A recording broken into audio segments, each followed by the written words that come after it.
Good afternoon, everyone. Welcome to the June 29th meeting of the Rotary Club Des Moines. I'm President Matt Busick for just a few more minutes.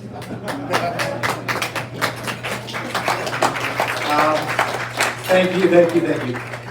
We have 4 guests with us this week, and my first guest that I'd like to introduce is Dr. Patricia Quinlisk. Dr. Patty, if you could stand up so everybody can see you. Patricia Quinlisk is former state epidemiologist, a guest of Arden, and believe it or not, pre-spinal cord injury when I was a participant in the Masters Swim Club in Des Moines. Patty swam in the lane next to me, so that takes us back. Dr. Steve Stevenson is here, retired Chief Operating Officer of the Unity Point Health System. Welcome, appreciate you being here, sir. And guest of Steve Seipel. Jim Blessman, all of you know Jim. Jim, if you could please stand. Blessman Ministries, former Rotary Club of Des Moines member, current Rotary Club of Waukee member. We're happy to have you. Guest of John Tone. And then finally, Jennifer Chittenden is here, our very own District 6000 Assistant District Governor, here as part of our gavel passing later.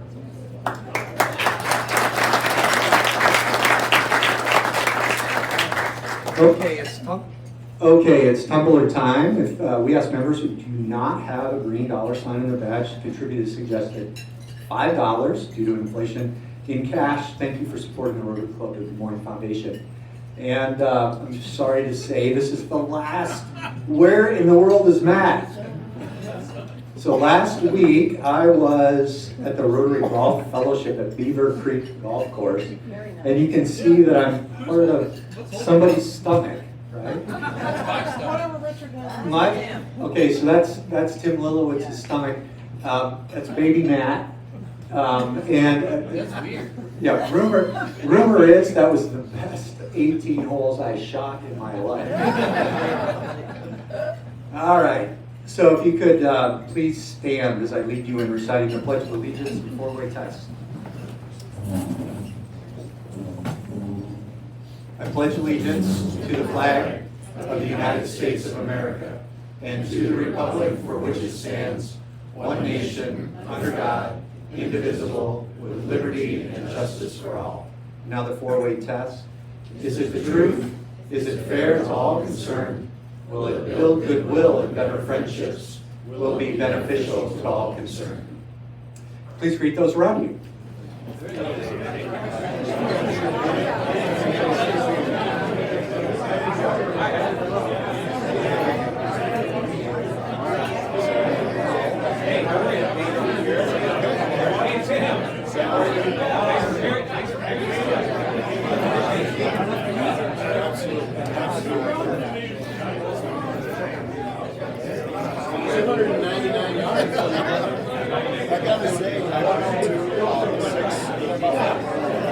That's about 290 yards longer than I got.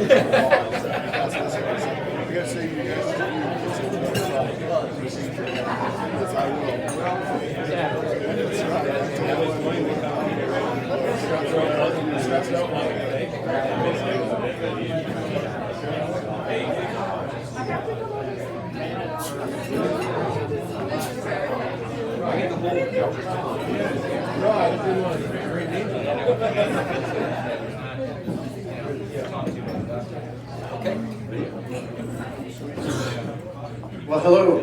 For those of you who don't know, I'm Dave Busick, past president of the Rotary Club of Des Moines. And it's an honor for me to be here on a day where we're passing the gavel.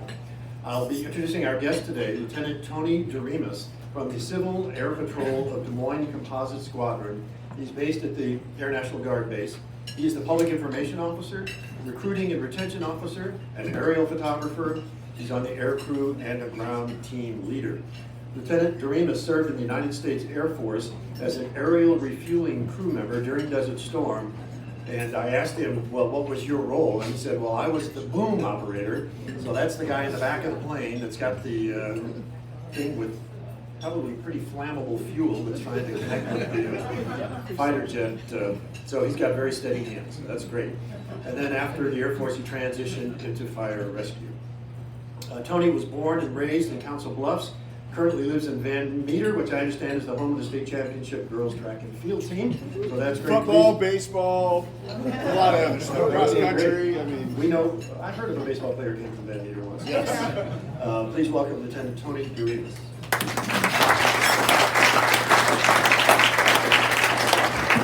First of all, thank you for having me. I was a Rotarian back in Council Bluffs, and I've spoke to many clubs here in Des Moines and Omaha, and I gotta say, you guys have the best view of any other group that I've been a part of in speaking here today.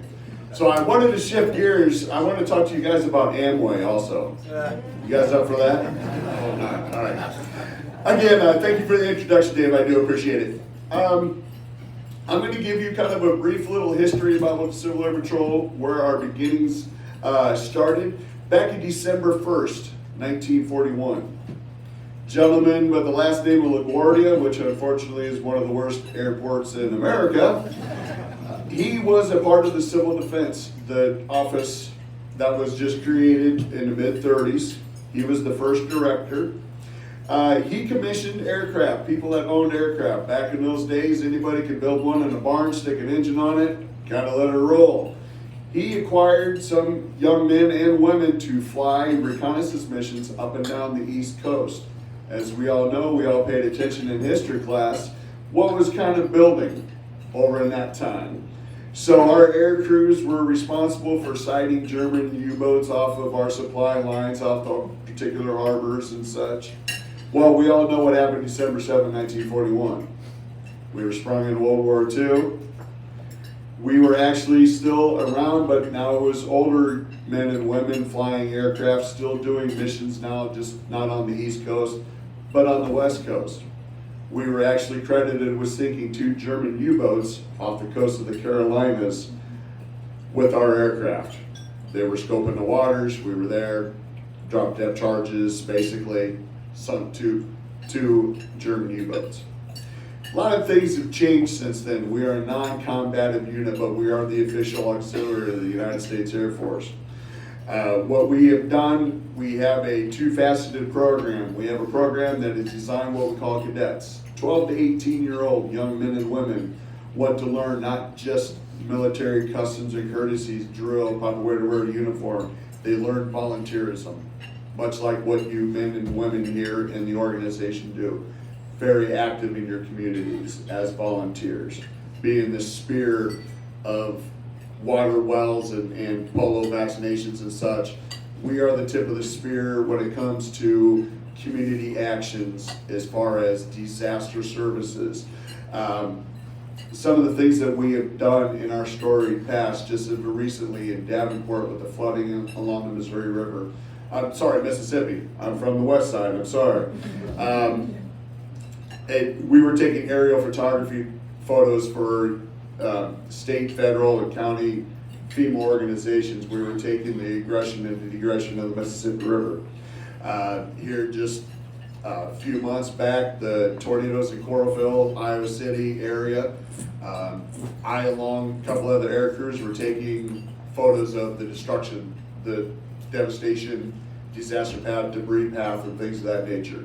Last year, Winterset, we were up in the hills searching for, unfortunately, missing personal items from people's homes, and we were finding things of scrapbooks of kids that were in the 3rd grade that are now 30 years old, returned back to their families. We were up in the hills for 3 weeks searching for those things. Flooding has kind of been our big thing. Derecho in 2020, we had 9 aircraft from 3 states taking pictures of Derecho the day after. So those were handed up, fortunately, all the way to the FEMA level to where the funding and everything starts. We have the world's largest single-engine aircraft fleet. We use Cessna 182s, 172s. I myself sit in the right front, left rear, depending on my mission. I don't fly per se, but if my pilot collapses or something, I can put it on the ground someplace and hopefully walk away. That's about the extent of my flight training. So, back in 2011, when I was over at Offutt Air Force Base in Bellevue, just south of Omaha, devastation flooding over there in 2011.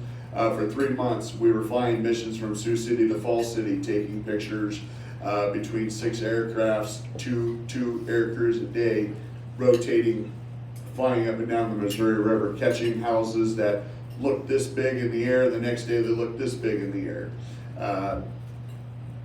Points of emphasis, there's a couple power plants along the river. Where's the flooding on that?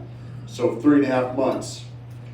I'm telling you these things and what we've done because a Black Hawk helicopter at the time is about $7,000 an hour.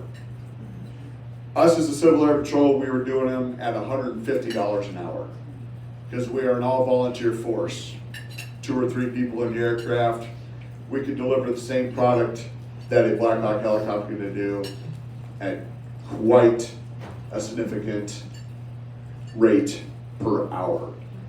We're budgeted by the United States Air Force for a line item on their budget every year, so when they get 200, 300 billion, for a cool aircraft and everything, we get a small inkling of that. To teach our cadets, again, I mentioned 12 to 18-year-olds, what they are able to do is not just help out in the field with disaster, with searching up in the hills for debris, personal debris from people's homes. They're learning aerospace education. They actually get flight time. We have a program where our cadets can learn how to fly at no cost. They can get their private pilot's license at the age of 16 years old. Out of the cadets across 52 wings, including Washington, D.C. and Puerto Rico, we have cadets that the 1,000 cadets that go into the Air Force Academy every year, 10% come out of the Civil Air Patrol because they're taught leadership skills. They're taught not just military customs and courtesies. They understand aerospace education, and again, it goes back to them being volunteers in the community and being leaders. We have our rank structure just as the Air Force, so they understand when they become officers, higher ranking officers, cadet colonels, cadet lieutenant colonels and such. When they put their resume in for the Air Force Academy, they have a little leg up. It's not just the athletics or of course you gotta have the good grades and everything, outstanding and recommendations and things of that nature. But again, 10% come out of our ranks of the Civil Air Patrol. So these are young men and women that you may see them in uniforms just like myself. You see them out there, they're a little cut above than your, unfortunately what we're seeing out of 12 to 18-year-olds these days in some areas. I'm very proud of our cadets in our unit. We attend a lot of parades, so we march in parades where at Wells Fargo Arena presenting colors at either Barnstorms games or Wolves, or we actually did the first rounds of the Thursday and Saturday of the NCAA. So my cadets, and I say that because they were my color guard. I started and trained them and such. So I'm pretty proud of that. They were out there, in front of 17,000 people for the first and second, for the first rounds of the NCAA tournaments presenting the colors. So if you were there, that's who they were out there at that time. Some of the historical things, some of the things that we do, we started off as a search and rescue organization. Again, anybody can go, Steve, you can build an aircraft in your garage, go build one to go fly it. Well, if you crash it, who's gonna find you? Civil Air Patrol, that's what our role was when we became the official auxiliary. So over time, technology, things have changed. It's a little easier to find those things. So again, we evolved to disaster services, teaching cadets aerospace education. One of the most historical things and one of the things that I will never forget is we were the first non-combative aircraft September 12, 2001 that flew over Ground Zero. We had a squadron out of Montgomery, New York, crew of 3. They flew over Ground Zero the day after 9/11 and took photographs. We were the first non-combative aircraft to go up in the air. Think about what happened that day. We all have that day, and it will be entrenched in our minds forever. Where were we that day? Knowing that we had a Civil Air Patrol aircraft up in the air that day, taking pictures, doing what we could for the community, for the nation. Pretty outstanding as a volunteer force. We have roughly about 6 squadrons in the state: Des Moines, Southwest Iowa, there's Dubuque, Davenport, Burlington, Cedar Falls, and Cedar Rapids. So we all train together in the state. We have what we call search and rescue exercises. We recently just did one up in Ankeny, Iowa that KCCI covered. Beaumont came up with it. Did a little, he was there for about 3 hours, got about 2.5 minutes worth of footage and stuff, but we had cadets actually we conducted a missing person search, set up a scenario that a 10-year-old wandered off to go see grandma and grandpa because they got into an argument with their parents. And we were in Ankeny, based out of Story City, Roland area. So we had air and ground crews following clues, little traces here and there. So we're starting to get into that role a little bit too, as if we're needed. Unfortunately, due to the past situations and whatnot, and then not having people in the public information side of it, we're America's best kept secret.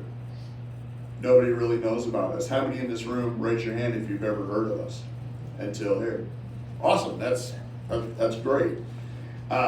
We do a lot of missing person searches in Colorado, Wyoming, hikers and things of that nature, Montana. In Hawaii, they took aerial photography pictures over the last volcano that erupted.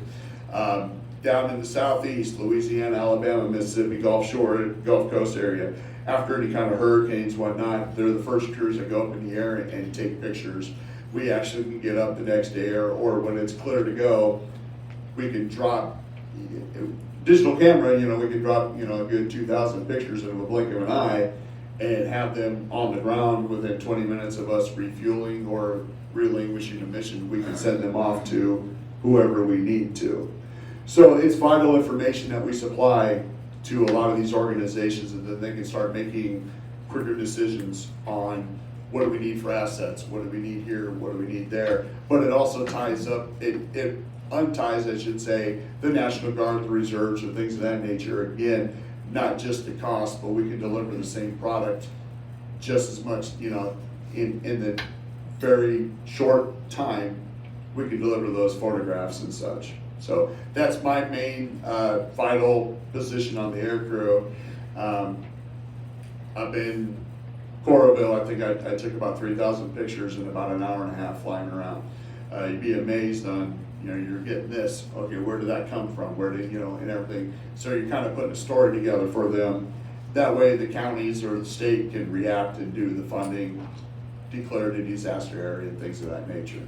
So that's where we're really, really getting into that role of, because again, we prove to these different organizations that, hey, they can do it. FEMA, all the way from the federal level all the way down to the city level, to say we can hire more or less the Civil Air Patrol to come out and do the same thing at a significant less cost.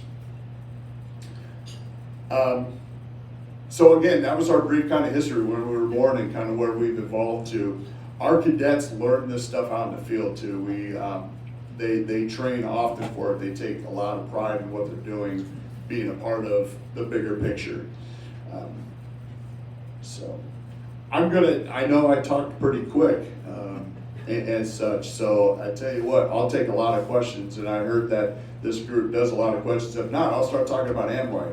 I'll do that in a heartbeat. I'm kidding, never would. Sir? Well, I know it's very expensive to take flying lessons, which I did many years ago, but how many young people do you teach to fly every year? Out of the 52 wings, I would approximately say maybe close to about 1,200 cadets. They get to learn, they get their pilot's license at the age of 16. It's what we call a cap vest, to where they're actually learning, they're taking flight lessons, and it's all paid for through scholarships and such. Our cadets, what they go through every year, which actually starts on the 6th of July, they go through a 10-day encampment, is what we call it, out of Camp Dodge. It is, in a nutshell, it's basic training, just a little condensed and not as crazy. Especially what, a Marine right here kind of went through. I went through it at Lackland. What they they go through basic training. They get up at 6 in the morning. They learn how to make their bed. They do drill. They do PT. They eat breakfast. They go to classes. They do more drill. They do more inspections and things of that nature. They do this for 10 days. So when they get done, they have the opportunity to go do other things. They learn how to do Search and Rescue Academy. They know how they go to Flight Academy and learn how to fly if they apply for the scholarship and go. They can do various other encampments after they learn their basics. So that's a very great time for them, because once when they pass, it shows, again, 12, 13, 14, 15-year-olds going through, waking up at 6 in the morning is a miracle hood as is, getting them to make their bed. So when we tell our parents when they pick them up after 10 days of graduation, hey, he can make his bed. Don't let him fool you that he can't do it, because they did it every morning and whatnot. So, and they went to bed at 10 o'clock lights out, and 6 o'clock in the morning they're awake and everything. So they get to learn not just what we teach them in the classroom, but it learns a lot about themselves. And that progresses them into doing other things in our organization. They can spend 2 weeks up in Oshkosh, Wisconsin during Air Adventure and see all the aircraft up there. It's a very large air show, a lot of military and civilian aircraft up there. It's a neat event. They get to spend 2 weeks up there, flight line marshaling, get to ride in a couple of aircraft during the air show and things of that nature. But they have to go through the basic first. So yeah, they can, again, about nationwide, we've got about 1,200 cadets that actually learn how to fly through our organization. So in regards to search and rescue, there's a ridiculous submarine story that's dominated headlines. There's been a lot of talk of, if people choose to put themselves in these situations, who pays for the rescue? Obviously you're funded by the Air Force, like you said. Is there any discussions happening yet about you should pay for this? Well, as far as the whole sub thing, that's just, And I mean in general, not yeah. When we get called out for a downed aircraft, the last time this happened was in 2018. There was an aircraft that went down in, it was about early November, that went down in Guthrie Center. We have, in the back of a lot of the aircraft, they have a thing called an ELT, Emergency Locator Transmitter. It's about a box about this big. It gets armed up front. It's much like an airbag sensor, very sensitive. They go off and everything. What it does is, if the plane comes down hard or there's any kind of, a good jolt, it will set that off. And what it sets off a beacon. Down in Tyndall Air Force Base, right up on the southeast coast of Florida, is the Air Force National Recovery Center. Satellites pick up a signal. That we have equipment that can locate this. Even if they don't have a flight plan, like most pilots better have a flight plan when they go up in the air, we can follow their flight plan, or we can use the equipment to locate the aircraft and proceed with what needs to be done. With technology these days, and radios, and even if you get below a certain elevation, you can still use your cell phone. So if a plane's going down, we use cell phone forensics to help with the search and rescue exercise and whatnot.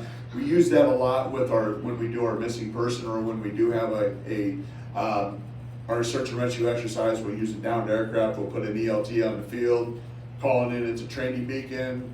Then we can locate it with air crews and ground crews, do all of our calculations and communications, and basically when we get called out, it's more of our budget covers. We don't charge anybody type deal. Does the Civil Air Patrol do anything with drones? Yes, we do. That's our next big thing right now. We actually, with drones, is it's kind of our newest thing. Actually, one of our female cadets that she is waiting her appointment to the Air Force Academy. She's a senior this year out of Colfax Mingo. She was our first actual drone pilot technician as a cadet. We have a few senior members. I'm working toward that. I have a drone. I'm crashing at home, more or less. I'm crashing it more than I'm flying it. But drones are starting to become the greatest cost-effective way to search. We can go into a cornfield. We can go over a riverbed and look at water levels, on a bridge and everything. So great question, Bruce. That the drones are starting to become very big with us.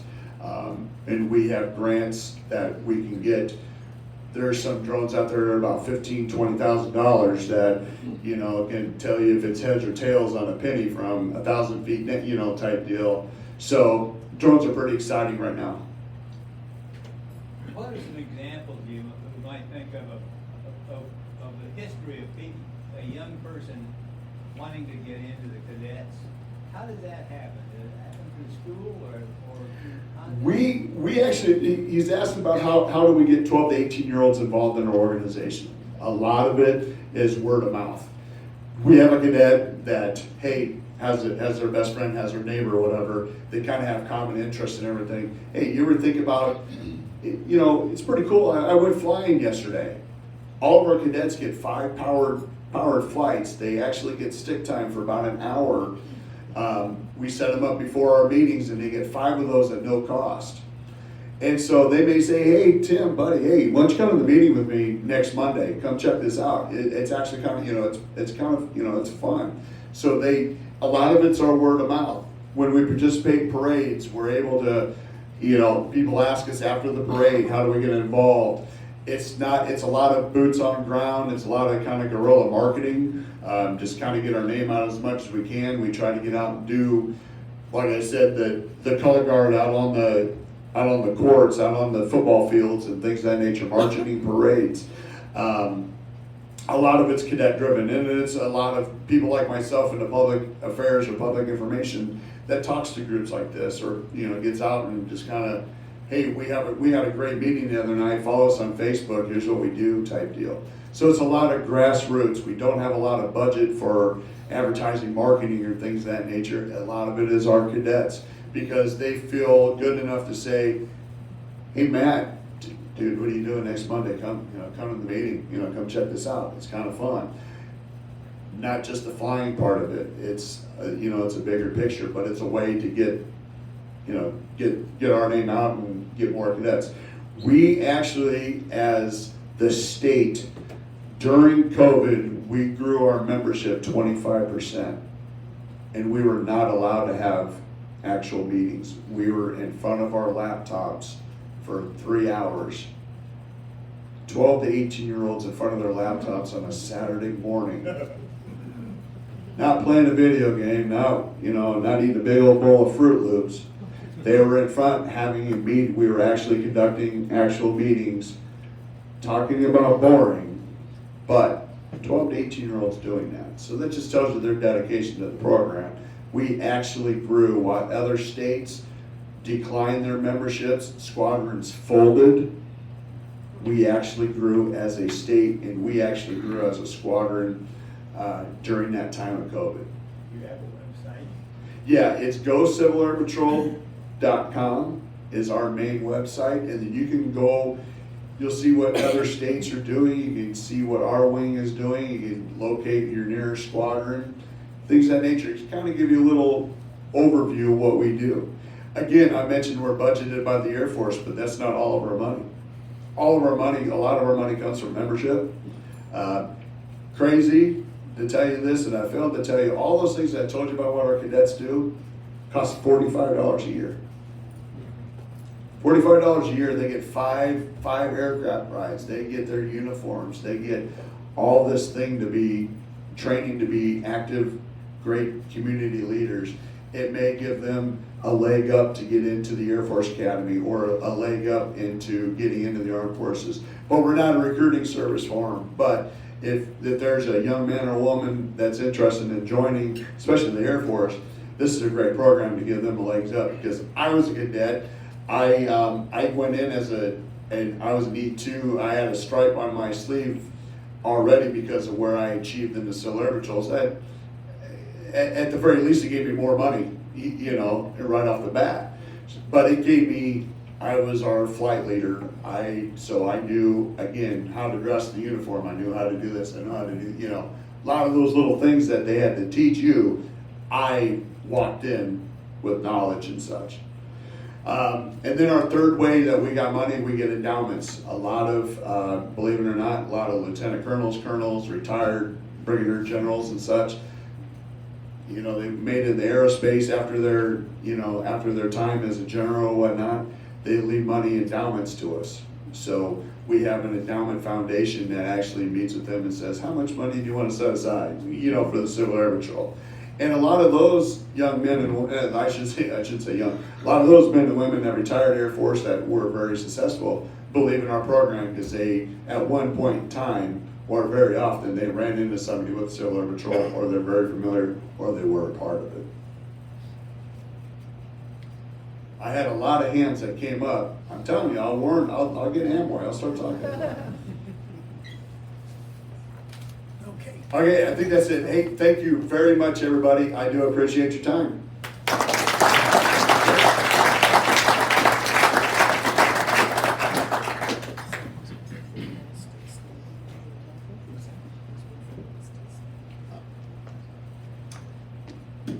Lieutenant Tony, thank you so much for your informative program. I think we need some of those cadets to recruit for the Rotary Club of Des Moines.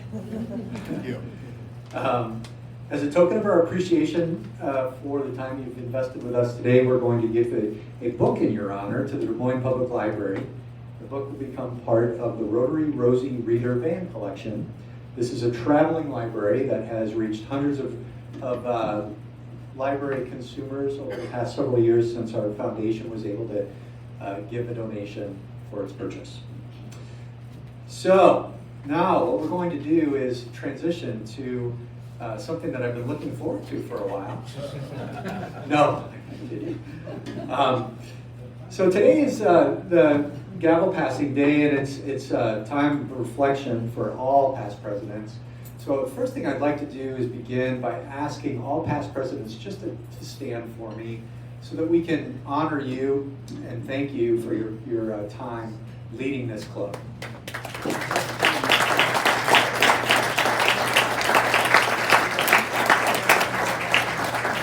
Thank you for your service, and I can attest and assure it's a lot of work. So thank you. The next thing I'd like to do is recognize the Embassy Club staff. We do not do enough of that, but I sure would like it for all of us to remember that this club of ours runs smoothly for a lot of reasons that I'm going to go through, but one of them is that we're at a place with a terrific view and terrific staff. So next time you're here, when you see staff, maybe just give them an add a thank you. Appreciate all the work that they do. Any thanks for things running smoothly cannot happen without recognizing our own executive directors. So Kitty, could you stand so we can thank you? Again, I can assure you, as I know all past presidents and anybody who served on the board and on committees can attest, she just really does a ton of work for us. And our club is different than many clubs across the state because of you, so thank you. Jordan's not here today. We're not sure what happened to Jordan, so he doesn't get his thank you. Everyone who volunteered to fill in for Kitty or Jordan when they couldn't be here on a Thursday, Jamie, Bob Bedrell, any of you, thank you for doing that. Anyone who volunteered for a moment of inspiration, recruited and introduced a guest speaker. Everyone who volunteered to count money from our tumblers at the end of the meetings. Everyone who actively participated on one of our committees, everyone who volunteered to lead. All of you matter. This club only functions because of that volunteerism. And this club functions extraordinarily well, so thank you for that.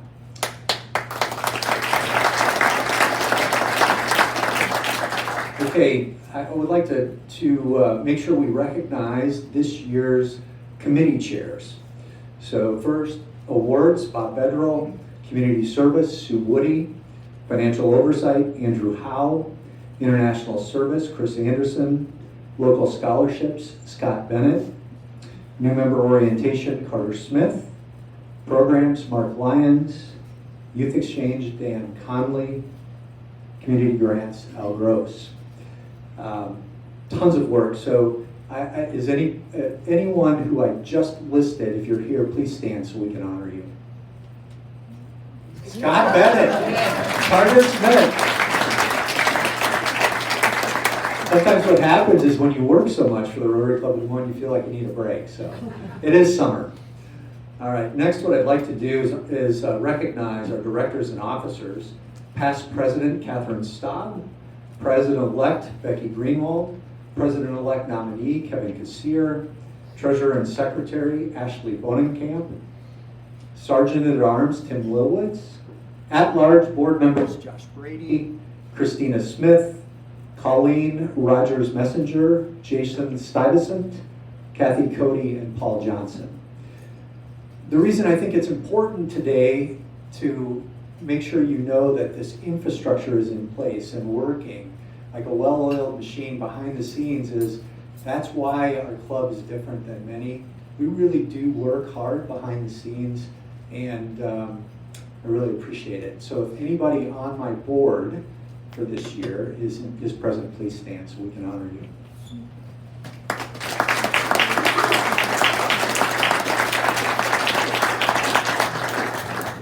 Thank you for your selfless dedication to our club's important work. Thank you for your counsel, guidance, and unrelenting attention to duty.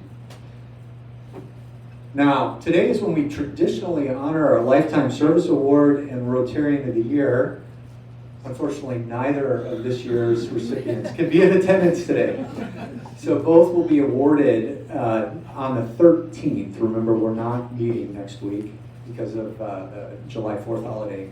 So we will, I will work with Becky and we'll gladly give those awards away.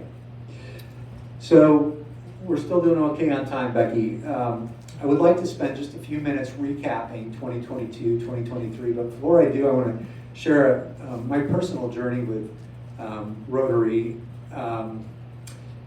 It started 38 years ago when, as a 17-year-old, I was selected to go outbound as a youth exchange student to the country of Denmark. And I was honored to go. It was a fantastic and transformative experience. Along the way of almost 12 months of fun, and it was outstanding fun. I was collecting all sorts of pay-it-forward moments.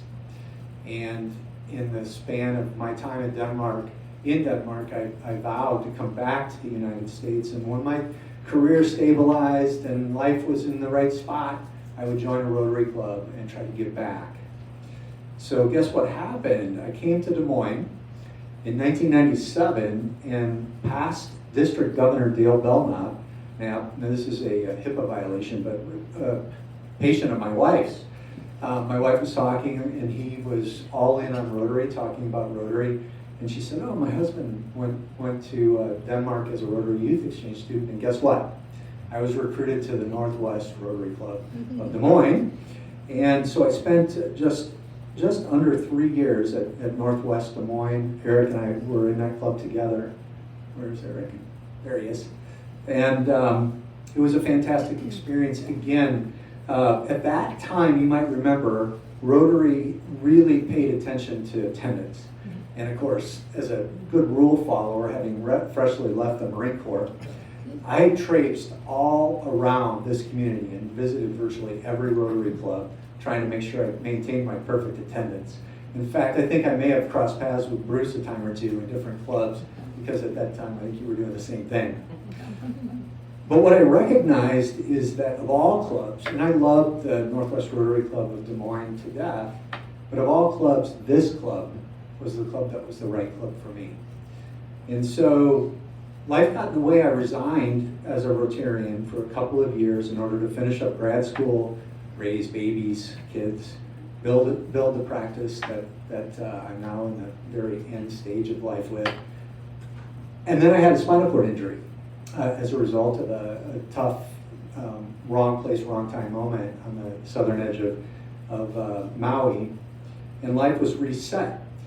But during that resetting process, a Rotarian in this club, his name is Art Feline, also HIPAA violation, but also a patient of my wife's, see the theme here, volunteered to walk around our neighborhood to help me get better and be able to walk the way I do today. During those walks, we talked about me getting back involved in Rotary, and he extended an invitation to become a member of the Rotary Club of Des Moines, and I took him up on that. And then when I got here, I realized Dale Belknap was also a member of this club. So we both ended up here. As you know, when I got involved with the Rotary Club of Des Moines, I got busy trying to make Rotary Youth Exchange a thing in our club. It's not something that we've been doing, so we got that off the ground. I worked hard on that, not because I needed to, but because I wanted to pay back. And it was the kind of thing that builds relationships and that last a lifetime and change you. And that's what Rotary really means to me. One of the things that happened, though, is when you do get involved and you volunteer a lot, you get asked to do more. So somewhere along the line, Dick Reasons, past President Dick Reasons, came to me and said, Matt, would you join the board of directors? And so I'm an easy target for Rotary, and I ended up joining the board of directors now 6 years ago. A couple of years in, Dave Buzik reached out, tapped me on the shoulder and asked if I would be interested in being the president of the club, which as most know, but if you don't, you work your way through a number of years of training. So serving as the club's sergeant at arms, treasurer, president-elect nominee, vice president, and now president has been quite a journey. I've made friends, I've learned, I've given, I've taken, always alongside others who live according to the tenets of the four-way test. And that's what matters. I really appreciate the opportunity to have served, and it's been a true honor.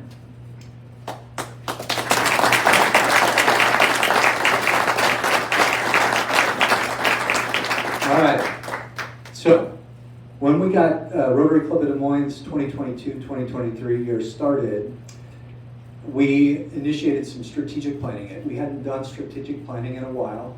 We met as a leadership team 4 different times over the course of really the second half of Catherine's year in order to get started on what we were going to try to accomplish. And you remember I came up with a catchy little objective of 22 and 22.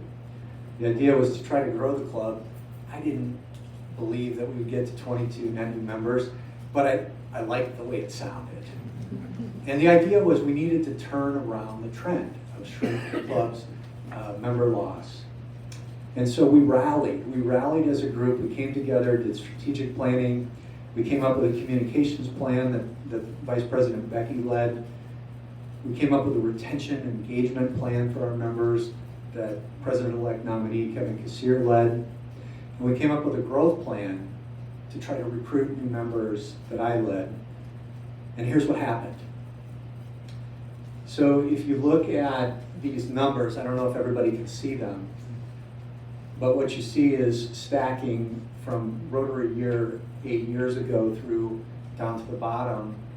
The number of new members recruited, you can see we moved from 15, 16, 13, 19, and 20. So we got the most number of new members we've had in the past 5 years this year.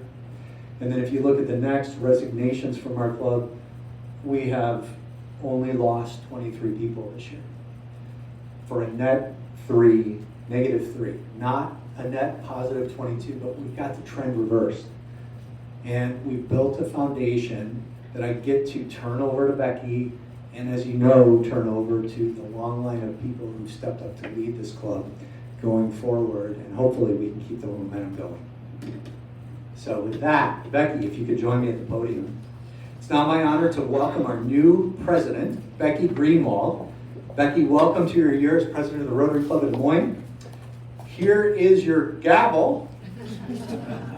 I hope you enjoy your year as much as I did. Thank you. Thank you so much.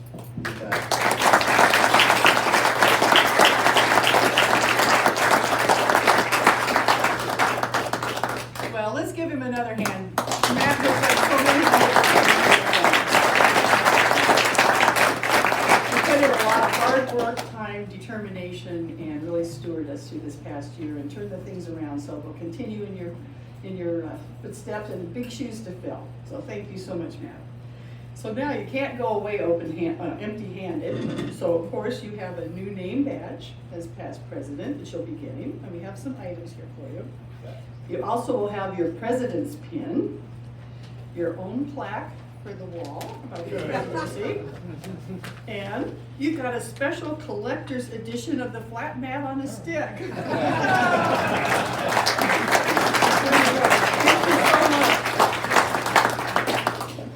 Thank you so much. But we're not done yet, because I understand, and I think we all know, since we went to the Iowa Tap Room last year, that you're quite a fan of the local brews, but you're also a wine aficionado, right? Hobbyist. Hobbyist, okay, all right. Well, in here is a special gift that has something to do with wine, and we wanted to be sure that it was the right kind of wine, so it's a gift certificate so that you can pick it out yourself. A special wine glass, so sip and enjoy us, and think of Rotary every time you do, and how much we appreciate all you've done for us. Oh, thank you, Thank Becky. you, Matt. Thank you very much.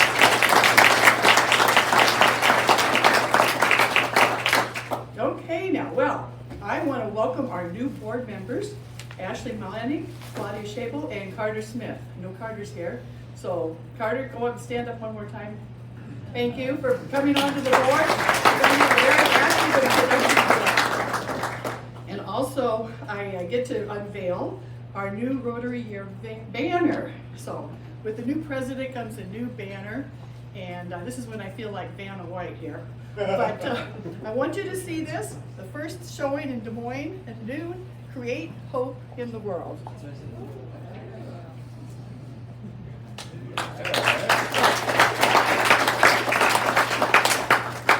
There it goes. Anyway, we're looking forward to creating lots of hope right here in Des Moines, in our community, in our club, and making friendships, and most of all, having fun while we do good. So I want to thank you. I want to remind you that July 6th we won't be meeting because we're going to be celebrating the 4th of July. Have a happy and safe commemoration. We'll be here on July 13th for our police and fire awards. It's always a highlight for us. And on July 20th, the CEO of Broadlawns Hospital, Dr. Tony Coleman, will be our guest speaker. I want to extend a special thanks to our guests, Jim, Jennifer, thank you for being here, Patricia and Steve. It's great to see new faces, so thank you so much. And again, thank you all members of the Rotary Club of Des Moines for making our club the vibrant organization that we are. We're looking forward to a great year and to continue the growth and making sure that we continue to do good and have fun while we're at it. And I want to say thanks again, Matt, for your tremendous leadership, and really appreciate knowing your phone number in case I need to give you a call. At any rate, we are adjourned. Have a safe and happy 4th of July. We'll see you on the 13th of July. And until we meet again, have fun, and on behalf of Rotary, do good. Meeting adjourned.